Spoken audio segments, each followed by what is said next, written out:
reached out to Neil deGrasse Tyson. I saw him at an event up front.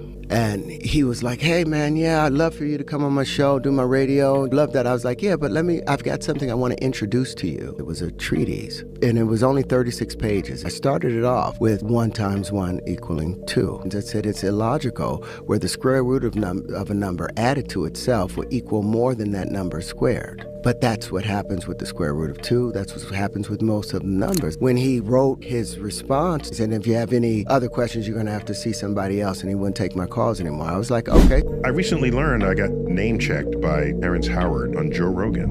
If you're a fan of a subject, let's say, it's possible to know enough about that subject to think you're right, but not enough about that subject to know that you're wrong.